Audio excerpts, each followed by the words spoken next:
Agora eu vou dar início à minha fala. Primeiro, boa tarde, meus colegas petroleiros. A gente está realizando aqui essa assembleia que vai pautar o ACT.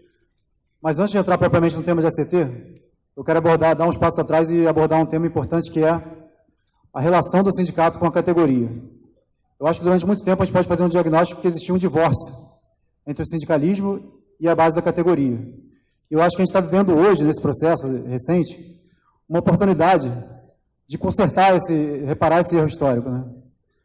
A gente pode dizer que essa Assembleia aqui, ela representa uma espécie de DR desse relacionamento, porque é muito importante a gente não cair em erros que vinham acontecendo, de sindicalistas, muitas vezes, escapando da realidade do petroleiro, vivendo a sua própria realidade, e, ao mesmo tempo, também, a categoria indo pelo caminho mais fácil, simplesmente replicar críticas ao sindicato, sem sequer ouvir o que o sindicato tem a dizer, muitas vezes reproduzindo um ódio, que é um ódio induzido, né?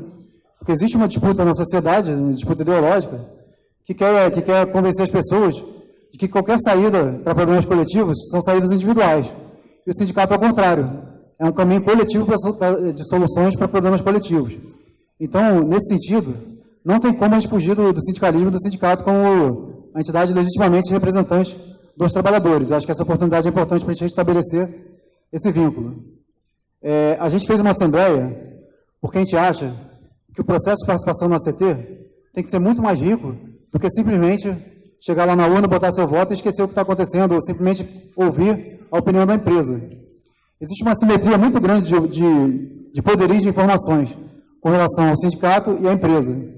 A empresa, todos os dias, vem com informes nos nossos e-mails, notícias no portal. Recentemente está até trabalhando vídeos muito profissionais no WhatsApp, os gerentes pressionando a força de trabalho para se posicionarem, e o sindicato faz o possível, corre atrás, mas é bom vocês saberem que o sindicato conta com apenas 2 jornalistas formais, uma diagramadora, e o resto na cara e na coragem. A gente distribui boletins, tenta falar com as pessoas, mas a gente precisa, como eu falei, desconstruir esse acirramento entre o sindicalismo e sua base para poder fazer esse diálogo profícuo. O sindicato não é uma entidade etérea que fica fora da categoria. Ele só existe com a participação de todos. E ele vai ser quanto mais forte, quanto maior a participação das pessoas. E ele também não é um botão de serviço, que vocês simplesmente passam o serviço para a gente resolve. O tipo de relação da categoria com o sindicato é diferente, uma relação política de participação, de coletividade, que a gente tem que semear no dia a dia. Agora, falando sobre o ACT está colocado num contexto.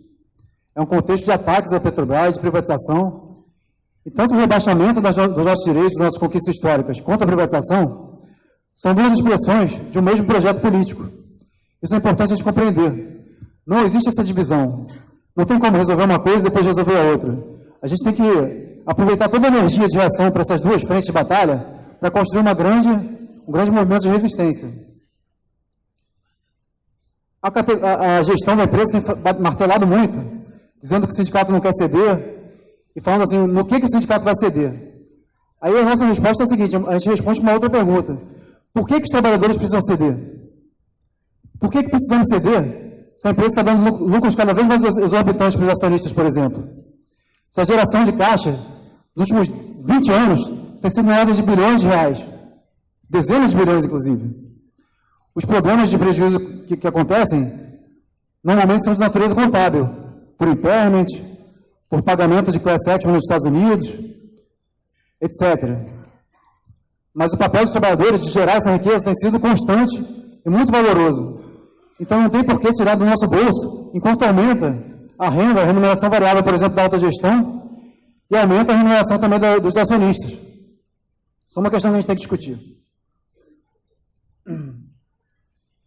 Sobre a Petrobras, eu quero dizer que ela sempre foi vítima, porque ela trabalha com petróleo. E o petróleo é o que move a humanidade. E é alvo de cobiça internacional, geopolítica. Então, desde a fundação da Petrobras, existia uma disputa. Existiam aqueles que diziam que nós não tínhamos capacidade de ter uma empresa própria, e aqueles que criaram um grande movimento nacional, contando quantos setores, que foi o movimento do petróleo nosso. E foi somente por esse movimento que a Petrobras existiu. As coisas não caem do céu. Foi necessária uma grande mobilização popular, com luta, com manifestação, para criar essa empresa.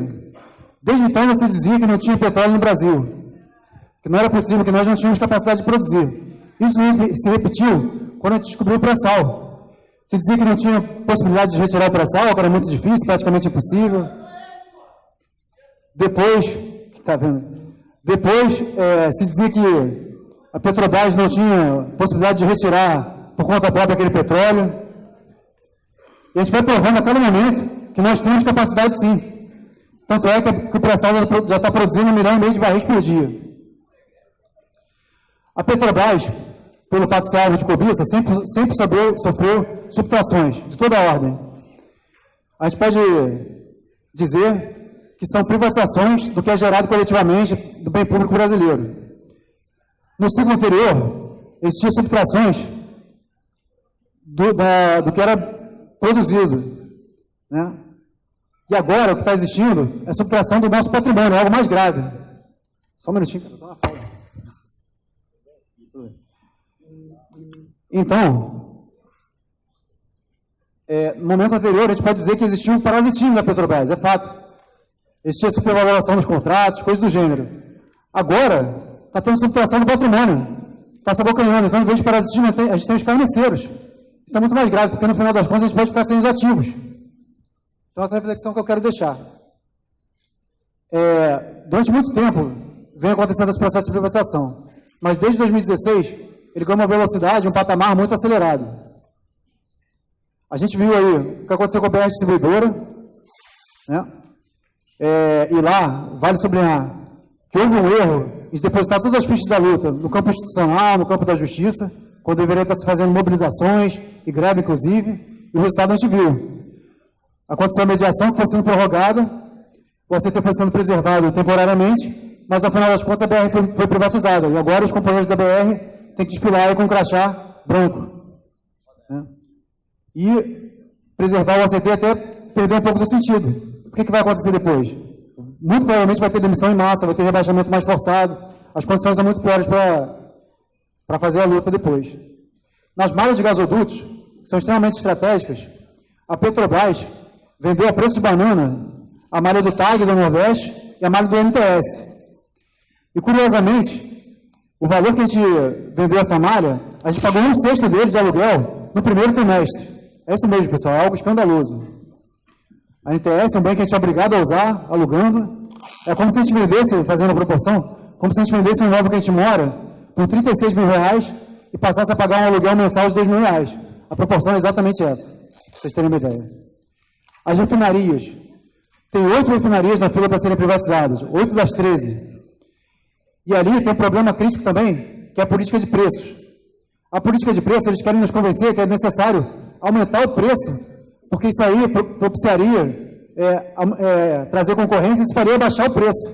É algo totalmente inusitado, né? A gente tem que aumentar o preço para depois baixar o preço, porque haveria concorrência, supostamente. Só que eles não falam que não vai haver concorrência coisa nenhuma. Porque se a gente vender, a gente vai estar passando um patrimônio e um monopólio de fato público para um monopólio privado. Então, o que vai existir vai ser uma carteirização que vai poder praticar os preços a seu bel prazer. Então, se a gente está perdendo o controle do preço agora, depois vai ser muito pior. Eu quero falar o seguinte. Desconfiem, falta um minuto, né? Só para concluir. Desconfiem dessa gestão que falou que tem o sonho de privatizar a empresa. Desconfiem da gestão que trata os concorrentes como parceiros e querem convencer que os colegas de trabalho são concorrentes. Desconfiem de quem tira da missão da empresa a necessidade de desenvolvimento do país.